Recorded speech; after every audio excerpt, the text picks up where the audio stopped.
ለመጀመሪያ ጊዜ በቅድስት ሀገራችን ኢትዮጵያ ቤተ ክርስቲያን በ330 ዓመተ ምህረት ላይ ሲሰራ የመጀመሪያዋ ቤተ ክርስቲያን በማን ስም ነበረች? በድንግል ማርያም ስም ነበረች። አክሱም ጽዮን ጌታችን አሉ የራስ ቅል ጎልጎታ ላይ አንድ የተሰቀለ፣ ዛሬ ግን መቅደስ በሆኑ በክርስቲያኖች ራስ ላይ ሁሌ መስቀሉ ተተክሎ ይኖራል አሉ። ቢያንስ በአመት 50 ሚሊዮን የሥላሴ ሕንጻዎች ይፈርሳሉ።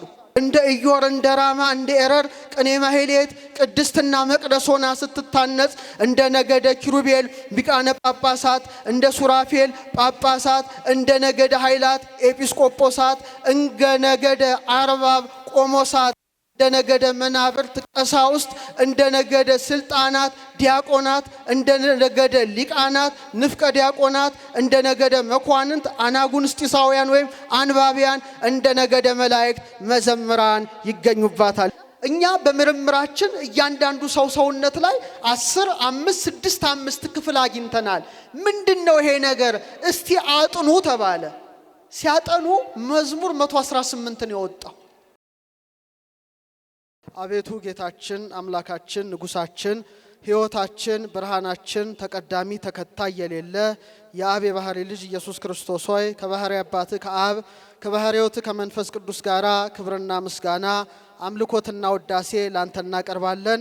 የተከበሩ አባታችን መላከ ምህረት ቆሞስ አባ ገብረ እግዚአብሔር ታደለ የአራዳ ጉለሌ ክፍላተ ከተማ ዋና ስራ አስኪያጅ፣ ክቡር አባታችን መላከ አሚን ለይኩን አበጀ የቤተ ክርስቲያኑ ዋና አስተዳዳሪ፣ ክቡር መጋቤ ካህናት አባ ኃይለ ጊዮርጊስ አስራት የገዳማት መምሪያ ኃላፊ፣ ከአንጋፋ ሊቃውንት መካከል መጋቤ ይላፍ ኤፍሬም በየነ የቅድስት ሥላሴ መንፈሳዊ ኮሌጅ ሲኒየር ሌክቸረር የነበሩት ዶክተር ሐዲስ፣ ክቡራን ሊቃውንተ ቤተ ክርስቲያን አባቶቻችን፣ ሚመናን ሚመናት ሁላችሁም አንድ አምላክ በሚሆን በአብ በወልድ በመንፈስ ቅዱስ ስም እንደምን አደራችሁ?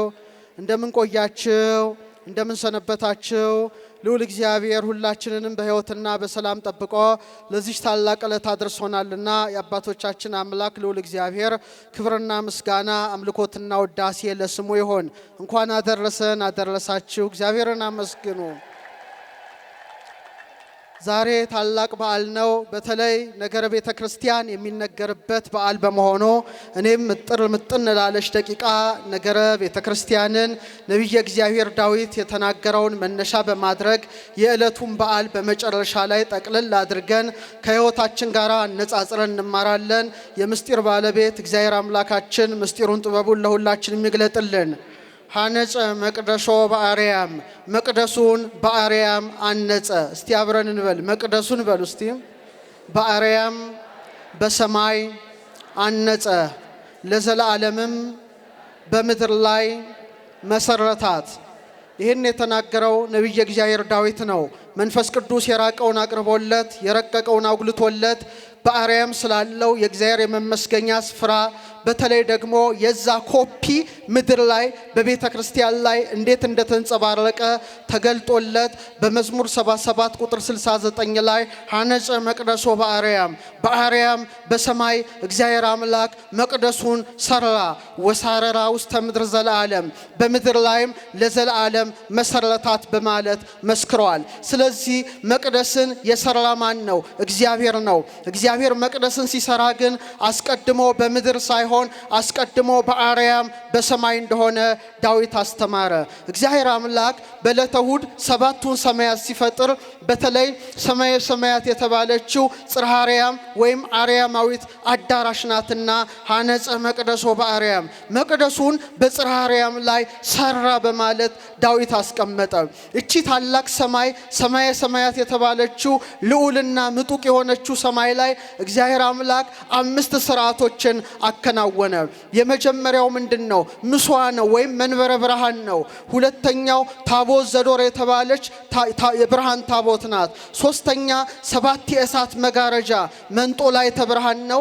አራተኛ ኪሩቤልና ሱራፌል 4ቱ ጸወርተ መንበር ናቸው።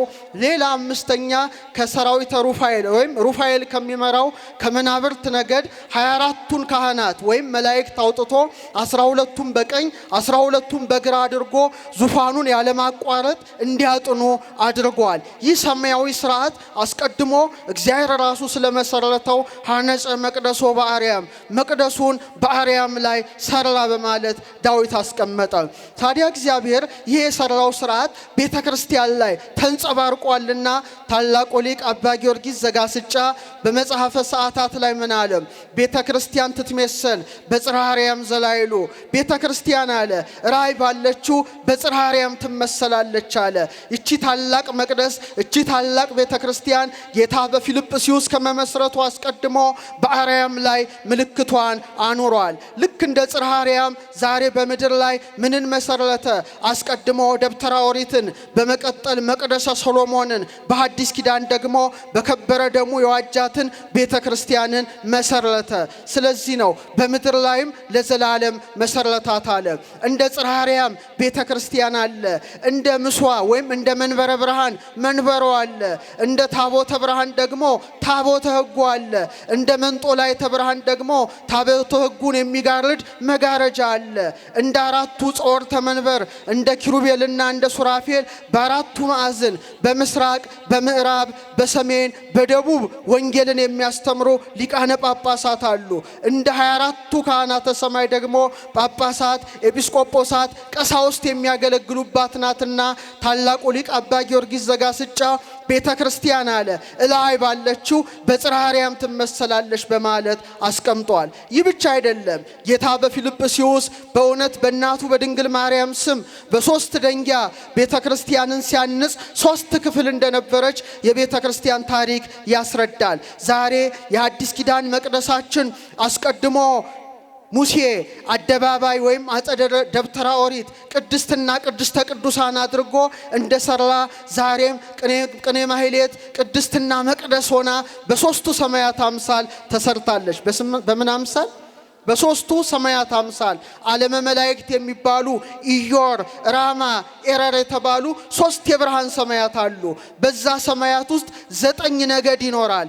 ልክ በዛ በ9ኙ ነገድ አምሳል ዛሬም ቤተክርስቲያናችን 9 የክህነት ደረጃዎች አሏት እና ስርዓቱ ሁሉ ሰማያዊ ስለሆነ ከመትኩን አርያ ዘበሰማያት በሰማያት ያለውን ኢዮርን በሰማያት ያለውን ራማን በሰማያት ያለውን ኤረርን በመምሰል ቅኔ ማህሌት ቅድስትና መቅደስ ሆና የተሰራች የሐዲስ ኪዳን መቅደሳችን ኢዮር ናት፣ ራማ ናት፣ ኤረር ናትና በዓለመ መላእክት አምሳል በቅድስት ቤተክርስቲያን ለሰበሰበን አምላካችን ክብርና ምስጋና አምልኮትና ውዳሴ ይግባው። አመስግኑት። ኢዮር ላይ ነን፣ ራማ ላይ ነን፣ ኤረር ላይ ነን። እግዚአብሔር ኢዮር በተባለችው ሰማይ ላይ 3 ነገዶችን አስፍሯል። የመጀመሪያው ነገደ ኪሩቤል ሲባል ኪሩብ የተባለ መልአክ የሚመራው ነው።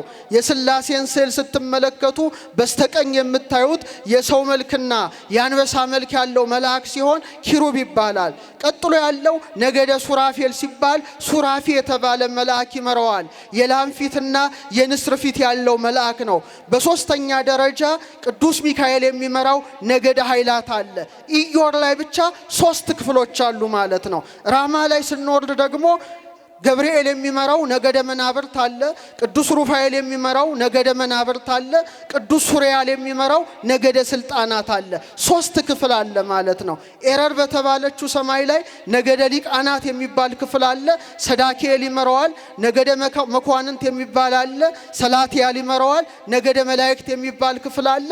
አናንያል ይመራዋል። በአጠቃላይ 3 ሲባዛ 3 ስንት ነው? 9 ነው። ሰማያቱ 3 ነው። ማዕርጉ ግን 9 ነው። በአዲስ ኪዳን የተሰራች ቤተክርስቲያናችንም ተመሳሳይ ስርዓት አላት። እንደ ኢዮር እንደ ራማ እንደ ኤረር ቅኔ ማህሌት ቅድስትና መቅደስ ሆና ስትታነጽ እንደ ነገደ ኪሩቤል ሊቃነ ጳጳሳት፣ እንደ ሱራፌል ጳጳሳት፣ እንደ ነገደ ኃይላት ኤጲስቆጶሳት፣ እንደ ነገደ አርባብ ቆሞሳት፣ እንደ ነገደ መናብርት ቀሳውስት፣ እንደ ነገደ ስልጣናት ዲያቆናት፣ እንደ ነገደ ሊቃናት ንፍቀ ዲያቆናት፣ እንደ ነገደ መኳንንት አናጉንስጢሳውያን ወይም አንባቢያን፣ እንደ ነገደ መላእክት መዘምራን ይገኙባታል። ደስ ይበላችሁ። ይሄ ሰማያዊ ስርዓት ነው። ስለዚህ አስቀድሞ እግዚአብሔር ይህን ሥርዓት ሰማይ ላይ ካከናወነ በኋላ በአዲስ ኪዳን ደግሞ ይህን የክህነት ስልጣን ለአባቶቻችን ለሐዋርያት ሰጥቷልና በእውነት በዛሬው ዕለት የምናከብረው በዓል ይህንን ሁሉ ምስጢር የሚዳስስ ነው። ሁለተኛ እግዚአብሔር የጠፈሩን ሥርዓት የሰማዩን ሥርዓት ቤተክርስቲያን ላይ ተክሏል። ቤተክርስቲያናችን ጠፈርን ትመስላለች። ምንን ትመስላለች? ጠፈርን ትመስላለች። ዛሬ ጠፈር ምርምር የሚከናወነው በሰሜን አሜሪካ ናሳ ነው። ነገር ግን ቤተክርስቲያናችን ራሱ ሕያው የሆነ የጠፈር አምሳል ናት። እግዚአብሔር አምላክ በዕለተ ረቡዕ ምንን ፈጠረ? ፀሐይን ፈጠረ፣ ጨረቃን ፈጠረ፣ ከዋክብትን ፈጠረ። በአዲስ ኪዳን ደግሞ በፀሐይ በጨረቃ በከዋክብት አምሳል የምትገለጥ ቤተክርስቲያንን ሰርቷል። በጣም ይደንቃል። እንደ ጠፈር አድርጓታል። ምንን? ቤተክርስቲያናችን። ሰማያት ይነግራ ስብሐተ እግዚአብሔር፣ ሰማያት አለ ዳዊት የእግዚአብሔርን ክብር የእግዚአብሔርን ገናንነት ይመሰክራሉ፣ ጠፈርም የእጁን ሥራ ያወራል አለ። በሰማይ ምን አለ? ፀሐይ አለ። በሰማይ ምን አለች? ጨረቃ አለች። በሰማይ ምን አሉ? ከዋክብት አሉ። በአዲስ ኪዳንም በእውነት በጠፈር በተመሰለችው ቤተክርስቲያን ማን አለ?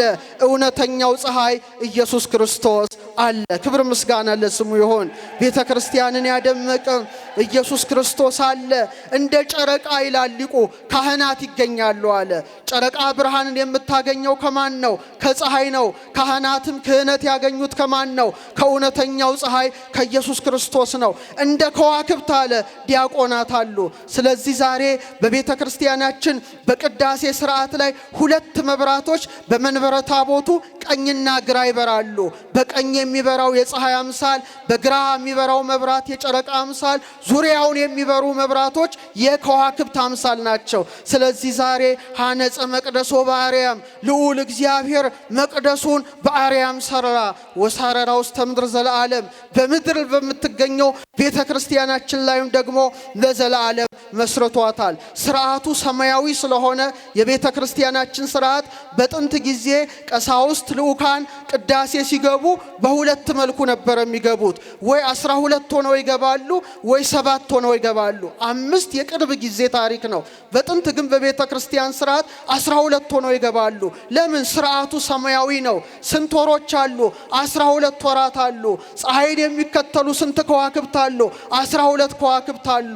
መገብታ ወርሃ ይላቸዋል። ሄኖክ በሳይንሱ ደግሞ ዞዲያክ ይባላሉ። ፍኖተ ፀሐይ የሚባል ወይም ኤክሊፕቲክ የሚባል መስመር አለ። ያውም በማጠናው የአስትሮኖሚ ሳይንስ ኤክሊፕቲክ የሚባል መስመር አለ። 12ቱ ከዋክብት በመላ ፀሐይን ተከትለው ነው የሚሄዱት። በአራት ወቅቶች የሚሰለጥኑ ደግሞ ንጉሳውያን ከዋክብት ወይም ሊቃነ ከዋክብት የሚባሉ 4 ከዋክብትን ማን አደረገ? እግዚአብሔር አደረገ። ያ ሥርዓት ሰማያዊ ስለሆነ ዛሬ ቤተ ክርስቲያናችን ላይ ይንጸባረቃል ማለት ነው። እውነተኛው ፀሐይ ማን ነው? ኢየሱስ ክርስቶስ ነው። እንደ 4ቱ ከዋክብት አድርጎ ስንት ወንጌላውያንን መረጠ? 4 ወንጌላውያንን ብቻ ማቴዎስን፣ ማርቆስን፣ ሉቃስና ዮሐንስን ሲመርጥ እንደ 12ቱ መገብታ ወርሃ አድርጎ 12ቱን ሐዋርያትን መረጠ። በዛ አምሳል ድሮ ቅዳሴ አባቶቻችን ሲቀድሱ 12 ሆነው ይገባሉ። ለምን? መንፈሳውያን ከዋክብት ናቸው። አመስግኗቸው። መንፈሳውያን ከዋክብት ናቸው።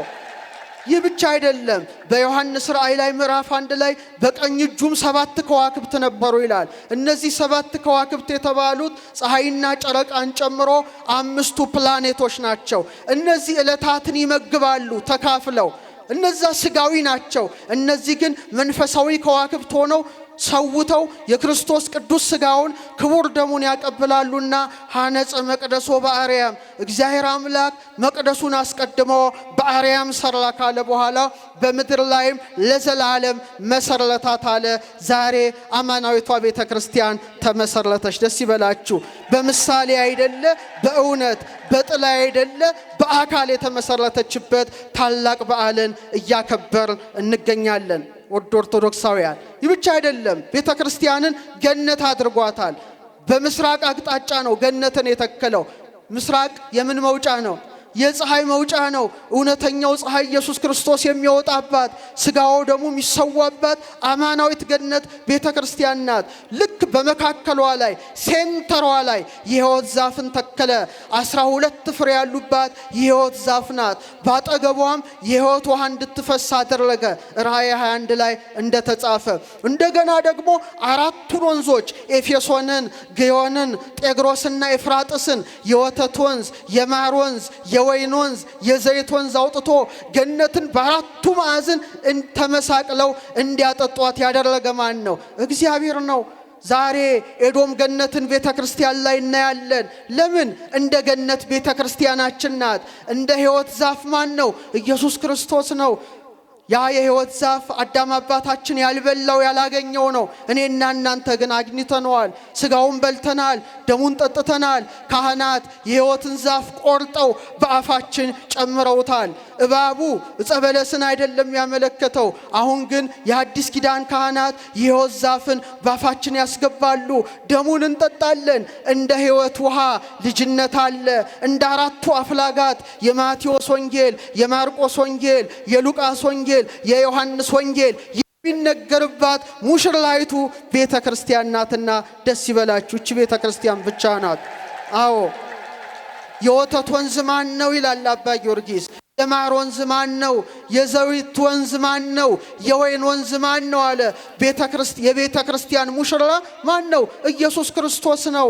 እንደ ማር ወንዝ በነቢያት አድሮ ብሉይ ኪዳንን የሰራ ሕገ ኦሪትን የፈጸመ፣ እንደ ወተት ወንዝ ሰው ሆኖ ወተት የሆነችውን ወንጌልን ያስተማረ፣ እንደ ዘይት ወንዝ ልጅነትን የሰጠ፣ እንደ ወይን ወንዝ ደግሞ ከጎኑ የፈሰሰ ወይነ ደሙን በቤተ ክርስቲያን ለልጆቹ ለሚመናን የሚያጠጣው የቤተ ክርስቲያናችን ሙሽራ ኢየሱስ ክርስቶስ ነው። ክብር ምስጋና ለስሙ ይሁን።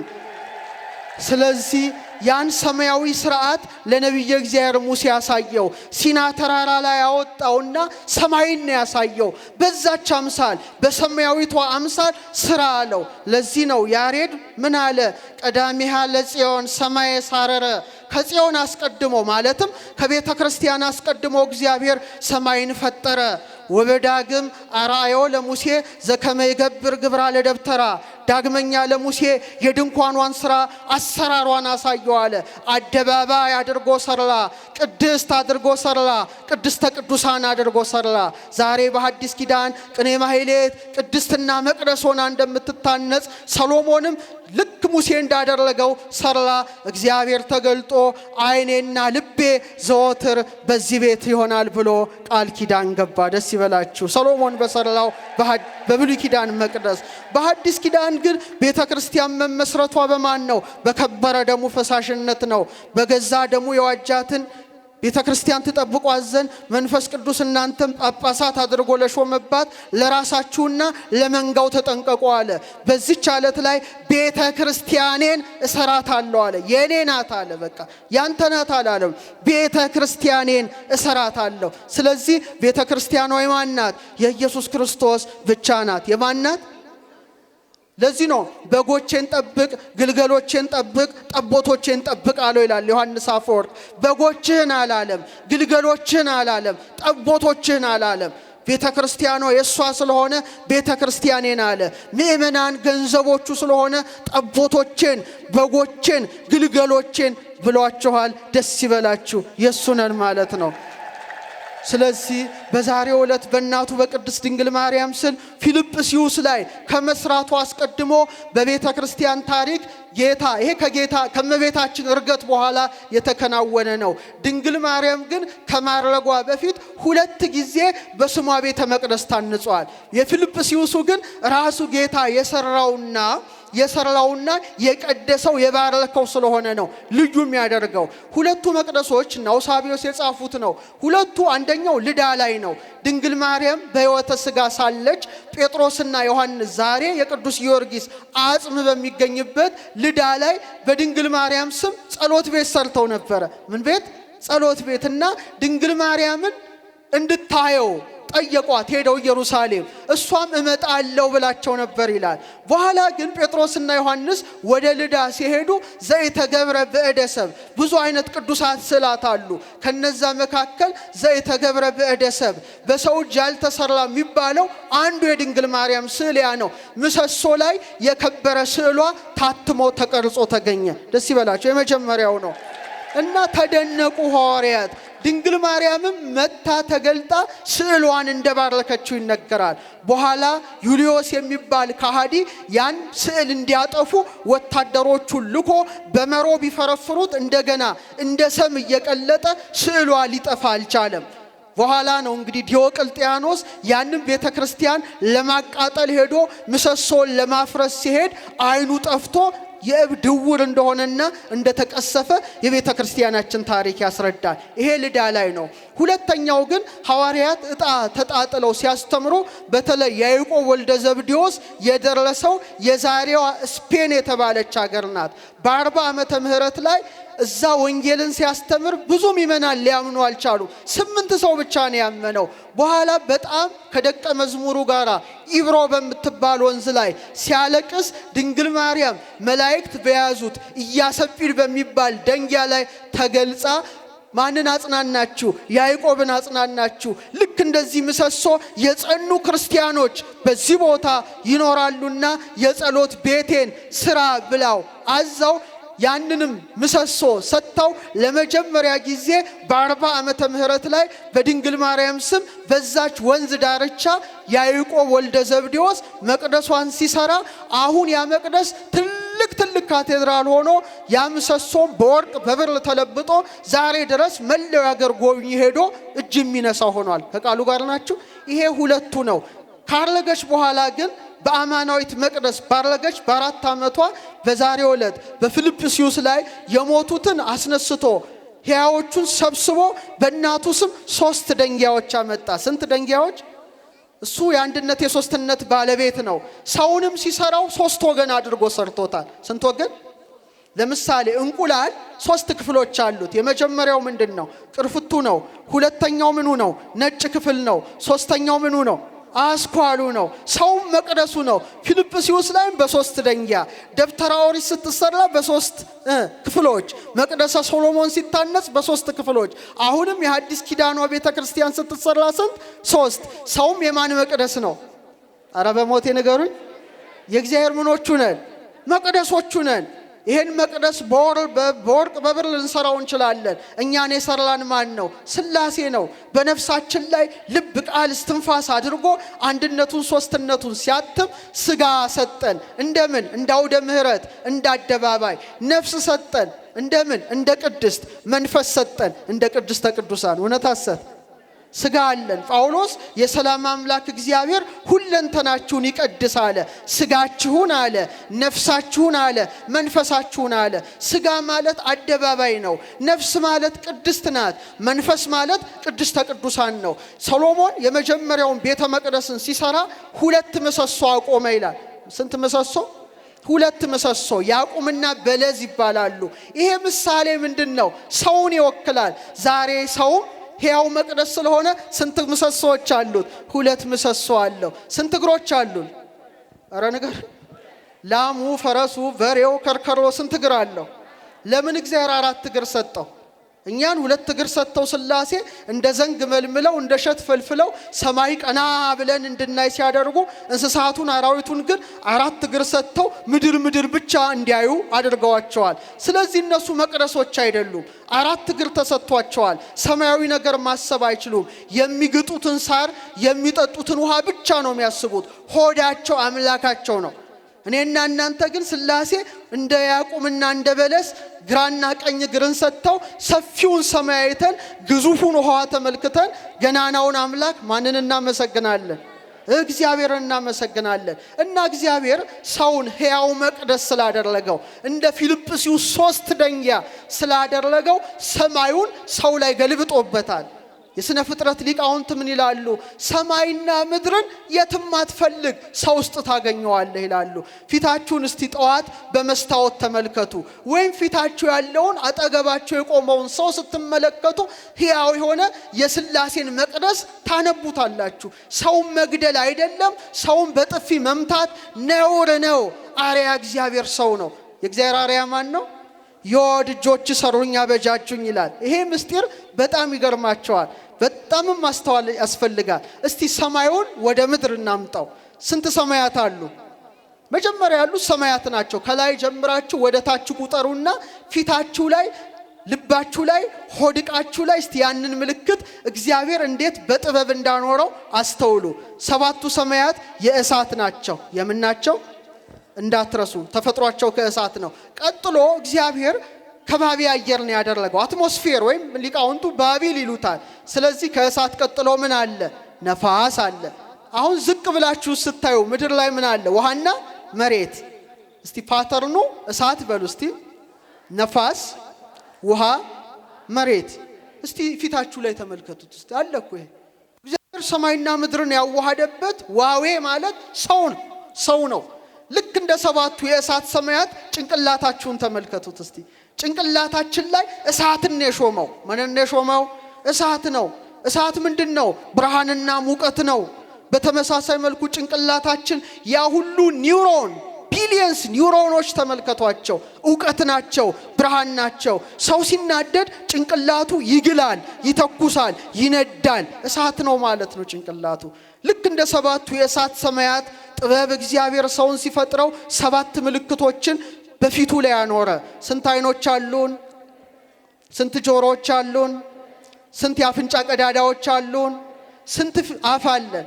አንድ ሲደመር ጥበብ አነጸት ላቲ ቤተ፣ ጥበብ እግዚአብሔር አለ ቤትን ሰራች። ቤቱ ሰማያት ናቸው። ዋቀመት ላቲ ሰባት አይማደ፣ ሰባት ምሰሶዎችን አቆመች አለ። ሰባቱ ሰማያት ሰባቱ ዕለታት ብቻ ሳይሆኑ ፊታችን ላይ በሰባቱ መገብታ አውራ አምሳል የተሰየሙ ሰባት ቀዳዳዎችን እግዚአብሔር አኖረ። ደስ ይበላችሁ፣ የሥላሴ ሕንፃ ናችሁ። ከሰባቱ ሰማያት ዝቅ ብሎ ነፋስን እንዳደረገ ደረታችን ላይም ነፋስን ሾመው። ዛሬ ምን ተነፍሰው ምናስገባው ኦክሲጅን ምናስወጣው ካርበን ዳይኦክሳይድ ሁሉ የት ላይ ነው ያለው? ደረት ላይ ነው ያለው፣ ሳንባ ላይ ነው ያለው። እያለ ተነፍሰዋል። ልክ እንደ ውሃ ደግሞ ሆድቃችን ኩላሊታችን ይፈትል ልበ ወኩልያት የተባለው ሚንቀሳቀሰው ሚንዋወጸው ውሃ ነው። ከወገብ በታች ደግሞ ምን አደረገ? መሬትን አደረገ። እግራችን ምንን ይረግጣል? ንገሩኝ እስቲ። መሬትን ይረግጣል። ስለዚህ ሰው ማለት ሰማይና ምድር የተዋሃዱበት ታላቅ መቅደስ ሆኖ በሐዲስ ኪዳን ተሰጥቷል። ከቃሉ ጋር ናቸው። እንደገና ይላሉ ሊቃውንት ተውት፣ ካንገት በታች ያለውን ፊታችን ላይ ብቻ እነዚህ ነገሮች ተቀምጠዋል። እሳት ተቀምጧል፣ ነፋስ ተቀምጧል፣ ውሃ ተቀምጧል፣ መሬት ተቀምጧል። አይናችን ምንድነው? እሳት ነው። የእሳት ባህሪ ነው። ከብርሃን ጋራ መስተጋብር አድርጎ ረቂቁንም ግዙፉንም ያያል። አፍንጫችን ምንድነው? ነፋስ ነው፣ ይተነፍሳል። አፋችን ምንድነው? ውሃና መሬት ነው። ጠጣሩንም ፈሳሹንም ወደ ውስጡ ያስገባል። ለባዊት ነባቢት ያዊት ነፍስን እግዚአብሔር አስቀምጦ ልክ በፊልጵስዩስ እንደሰራው እንደ ሶስቱ ደንጊያ ስጋን፣ ነፍስን፣ መንፈስን የሰጠን አምላካችን ክብርና ምስጋና ለስሙ ይሁን። አዎ ይህ ብቻ አይምሰላችሁ እናንተ የማታስተውሉ የገላትያ ሰዎች ይላል ጳውሎስ። ኢየሱስ ክርስቶስ እንደተሰቀለ ሆኖ በፊታችሁ ተስሎ ነበረ። ለእውነት እንዳትታዘዙ አዚም ያደረገባችሁ ማን ነው ይላል። ሰው ይመነውም ሰው አይመነውም፣ በሁሉም ላይ የተሰቀለው ማን ነው? ኢየሱስ ክርስቶስ ነው። በሁሉም ላይ የሚነበበው ማን ነው? የሥላሴ አምሳል ነው።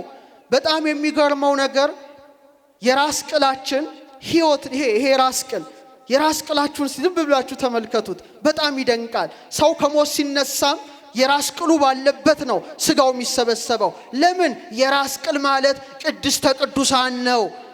ቅድስተ ቅዱሳን ነው፣ የከበረ ቦታ ነው። ለዚህ ነው ሰው መታወቂያ ሲነሳ ምኑን ነው የሚነሳው? ፊቱን ነው? እጁን ነው? እግሩን ነው? ፊቱ ነው አይደለ? ወነፋ ውስተ ገጹ ለአዳም መንፈሰ ሕይወት፣ ሥላሴ እፍ ያሉበት የሰው ልጅ ፊት ራስ ነው። በጣም የሚገርመው ይሄ አይደለም። በጣም የሚደንቀው ደግሞ በጣም የሚደንቃችሁ ከመገረም በላይ ሆነው ዛሬ ዓለሙ በመሳሪያ በደንብ አድርጎ የሰው ልጅ ውስጡንም ውጩንም አብጠርጥሮ ያየበት በጣም የተባረከ ዘመን ላይ ደርሰናል። የሰው ውስጡም ውጩም ታወቀ እና የሚደንቀው የሰው ውስጡ ሲከፈት የታየው ነገር ከአቅም በላይ ነው። አረ ፊልጵስዩስ አለ እዚሁ ፊልጵስዩስ ታይቷል። 12 ቁጥር ታይቷል። 24 ቁጥር ታይቷል። 3 ነገሮች ታይተዋል። በፊልጵስዩስ ወርዱን ቁመቱን 12 እና 24 እንዳደረገ የሰው ልጅ ዛሬ ተከፍቶ ሲታይ ይሄ ሁሉ የእግዚአብሔር ፊደልና ንባብ ውስጡ ተገኘ። ይሄም ብነግራችሁ ትገረማላችሁ። ጌታችን በ33 ዓመቱ የራስ ቅል ጎልጎታ ላይ ተሰቅሏል አልተሰቀለም? አረ ነገሩኝ። አለቃ እያሌው ታምሩ በአንድ ስብከታቸው የመጋቢት መድኃኔዓለም የራስ ቅል የሚባል ስብከት አላቸው። ዩቲዩብ ላይ አድምጡት። ጌታችን አሉ የራስ ቅል ጎልጎታ ላይ አንድ የተሰቀለ፣ ዛሬ ግን መቅደስ በሆኑ በክርስቲያኖች ራስ ላይ ሁሌ መስቀሉ ተተክሎ ይኖራል አሉ። በደንብ አድርገው ሲገልጹት ማለት ነው።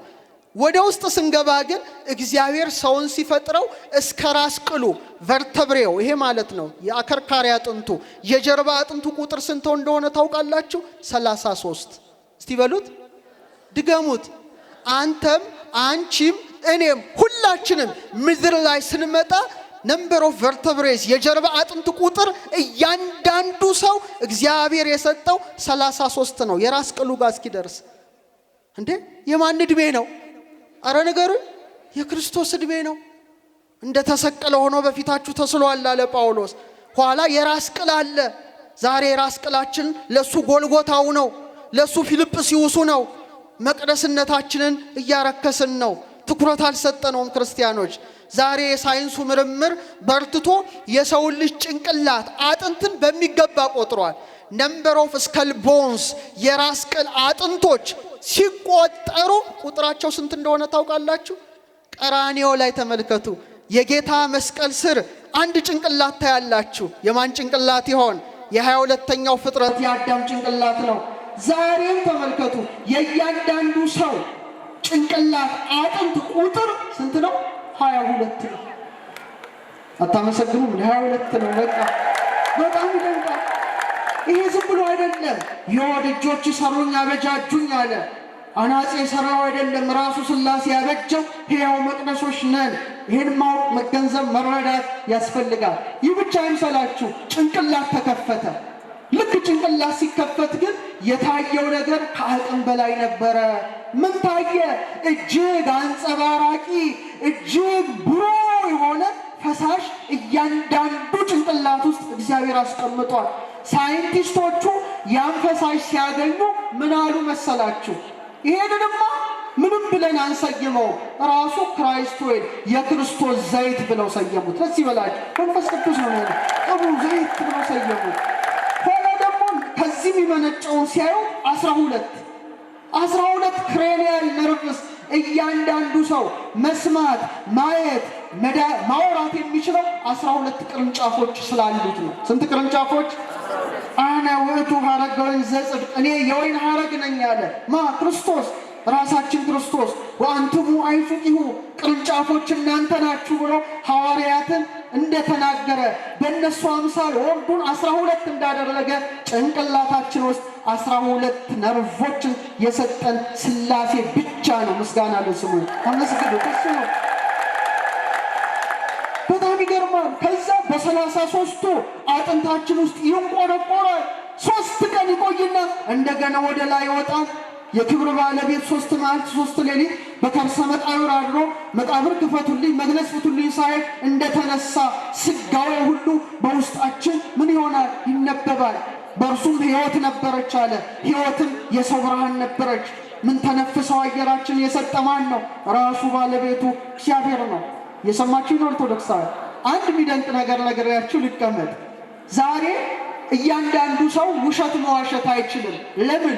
እግዚአብሔር ውስጡ እውነትን አስቀምጧል። እውነት ምንድን ነው? ዲኤንኤ ነው። ዛሬ አልወለድኩም ቢል አንዱ ቢክድ ዲኤንኤው ከተመረመረ አባትነቱ ይታወቃል አይታወቅም? ይታወቃል። ሐሰት አላስቀመጠም፣ እውነት ነው። ዲኤንኤ ምን ማለት ነው? ሴላችሁ ኒውክለስ ውስጥ እግዚአብሔር ያስቀመጠው መሰላል ነው። ያ መሰላል ይዘርጋ ቢባል ቁመቱ የኔና የናንተ ቁመት ነው የሚያክለው ይበልጣል። ግን እግዚአብሔር ጥፍጥፍ አድርጎ በመሳሪያ ስታዩ እንዳይቆም መሰላል ነው ደብል ስትራንድ ዲኤንኤ እሱ አይደለም የሚገርመው ፊደላቱ ብዛት ታወቀ። እግዚአብሔር ውስጡ 6 ቢሊዮን ፊደሎችን አስቀምጧል። ስንት ቢሊዮን? አንተም አንቺም እኔ እግዚአብሔር ውስጣችን ያስቀመጠውን የዲኤንኤ ፊደል እንጻፈው ቢባል 50 ምናምን ዓመታት ይፈጅብናል። 6 ቢሊዮን ማለት 1500 መጽሐፍ ቅዱስ ውስጥ ያሉ ቃላት ፊደሎች ማለት ነው። አንድ ፊደል ቢጎድል መጽሐፍ ቅዱስ መልእክቱ አይዛባ? አረ ንገሩ። ሰው አንድ ፊደል ከሰውነቱ ከጎደለ በዊልቸር ይሄዳል፣ አቅም ያጣል። 6 ቢሊዮን ፊደልን እግዚአብሔር አስቀመጠ። በኋላ አሁን ዘመናችን በጣም የሚገርም ዘመን ላይ ደርሰናል። በመሳሪያ መታየት ተቻለ። ልክ ሲያዩት የእስራኤል ሳይንቲስቶች ነው ያዩት 4 ቁጥሮች አሉት። ስንት? እግዚአብሔር ውስጣችን ያስቀመጠው አደኒን፣ ጓኒን፣ ሳቶሲን፣ ታሚን ይባላሉ። ልክ 10ኛው ላይ ሲደርሱ ጥልፍልፋቸው ብሪጅ አለው፣ ድልድይ አለው። አንተም ውስጥ እኔም ውስጥ 5 ላይ ድልድይ ይሰራል፣ 6 ላይ ድልድይ ይሰራል፣ 5 ላይ ድልድይ ይሰራል። እና ኮዱ ምንድነው? 10 5 6 5 10 5 6 5 እየተጠቀለለ መሄድ ነው። ደነገጡ። ምንድነው? እግዚአብሔር እንግዲህ ብሉይ ኪዳንም ያምናሉ አዲስ ኪዳንም የሚያምኑ አሉ እስራኤል ሳይንቲስቶች። እና ወዲያው ያደረጉት ምንድነው? የነሱን ብሉይ ኪዳን የሚያውቁ የሥነ ፍጥረት ትምህርት የሚያውቁ ሊቃውንቱን ሰበሰቡና እኛ በምርምራችን እያንዳንዱ ሰውነት ላይ 10 5 6 5 ክፍል አግኝተናል። ምንድነው ይሄ ነገር? እስቲ አጥኑ ተባለ። ሲያጠኑ መዝሙር 118 ነው የወጣው። አሌፋት ምስጢርን የያዙ የእግዚአብሔር ፊደሎች ወጡ። 10ኛ ፊደል ዮድ ነው፣ እጆች ሰሩኝ አበጃጁኝ። 5ኛው ፊደል ሄ ነው፣ ሃ ነው። 6ኛው ፊደል ዋው ወይም ወ ነው። 5ኛው ፊደል ሃ ነው። ሲያገጣጥሙት 10 5 6 5 ማለት ያህዌህ የሚል የእግዚአብሔር የስሙ ፊርማ ነበረ። ደስ ይበላችሁ። በጣም ይደንቃል። ለሙሴ እኮ ነው አህያ ሸራህያ ማለት በሂብሩ ይሄ አሼር ይሄ ያለው። አንተ ማን ነህ አለው። አነ ውእቱ አነ እኔ ነኝ አለው። ያህዌ ነኝ አለው። ቀዳማዊ ማዕከላዊ ዳህራዊ ነኝ ሲለው ያ ሕያው ስሙ ኮዱ ነው ሰው ላይ ተጻፈው። ሳሊ ስዕል ስሎ ፊርማውን እንደሚፈርም እግዚአብሔርም ሰውን መቅደሱን ሰርቶ ፊርማውን ስሙን አትሞብናል። ፊልጵስዩስ ነን እኛም ነው። ደስ ይበል መቅደሱ ነን። ይሄ የሰውን ክብር ስላላወቅን ነው ዛሬ ሰው እርስ በርሱ የሚጋደለው። ስንት የሥላሴ ሕንፃ ዕለት የሚፈርሰው በውርጃ ቢያንስ በአመት 50 ሚሊዮን የሥላሴ ሕንፃዎች ይፈርሳሉ። ዛሬ አንድ ቤተ ክርስቲያን ቢቃጠል እየየ ነው ምንለው። ስንት የሥላሴ ሕንፃ በየቀኑ ይቃጠላል። 1 ቢሊዮን ሕፃናት ውርጃ ከተፈቀደ ጀምሮ የሥላሴ ሕንፃ ፈርሰዋል። ዛሬ በጦርነት ስንቱ ሕንፃ ሥላሴ ይፈርሳል።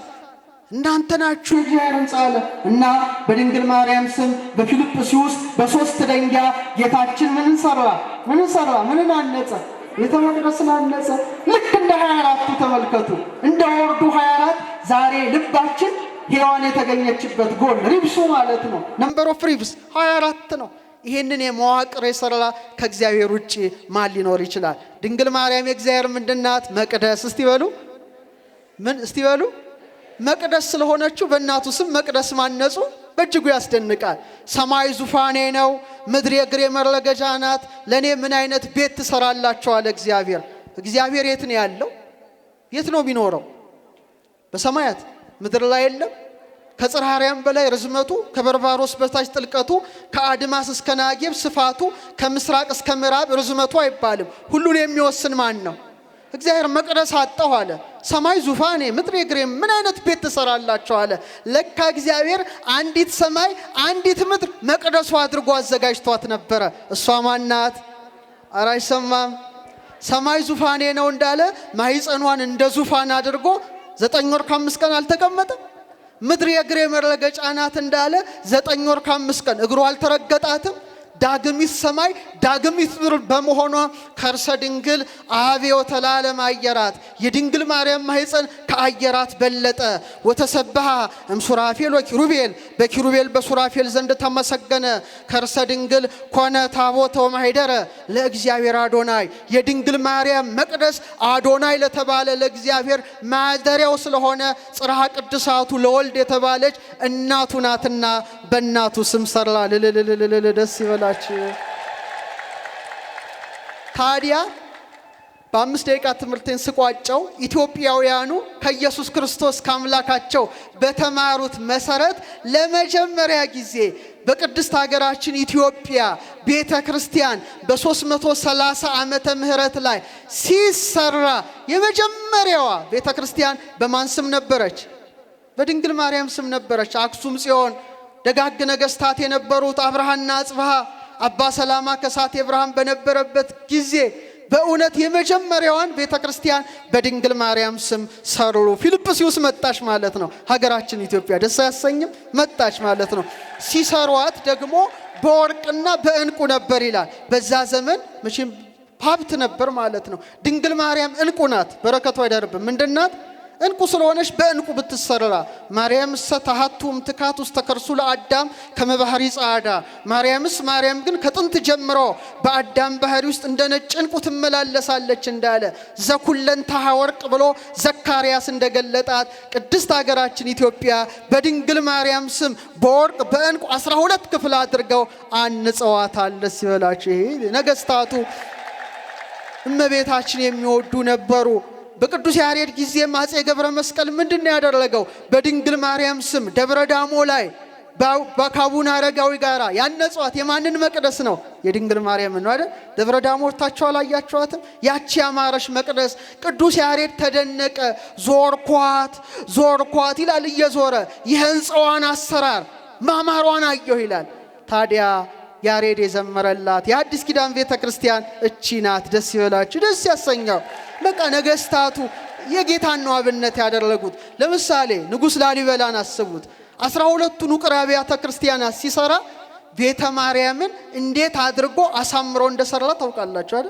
ከሁሉም የሚያምረው የማን ነው? በእመቤታችን ስም ያነጸው መቅደስ ነው። ድንግል ማርያም እንከን አልባ አይደለሽ? ንጽሕት በመሆኗ በ12 ምሰሶ አድርጎ ልክ እንደ ኢየሩሳሌም ሰማያዊት በጣም ያማረች አድርጎ የድንግል ማርያምን መቅደስ ሰራ። ክብር ይግባው ይሄ ኢንጂነር ጠቢብ ንጉስ። ከዚህ ነገስታቱ ሁሉ እመቤታችን ይወዳሉ። አፄ ዳዊት ተመልከቱ፣ ተአምሯን ሲያጽፉ እንባቸው ከቀለሙ ጋር ይደባለቅ ነበረ። ደብረ ምጥማቅ ድንግል ማርያም የምትገለጥበት ያ ያማረ መቅደሷ ግብጽ እንኳን ሲፈርስ አቡነ ዮሐንስ 11ኛ ለአፄ ዘርዓ ያዕቆብ ነው የላኩት። ምን ብለው? ስራት እሱ ደግሞ ተጉለት ላይ ጻድቃኔ ማርያም ደብረ ምጥማቅን አነጸ። ስለዚህ የግብጿ ደብረ ምጥማቅ ራሱ ኢትዮጵያ መታለሽ ማለት ነው። ያስደስታል።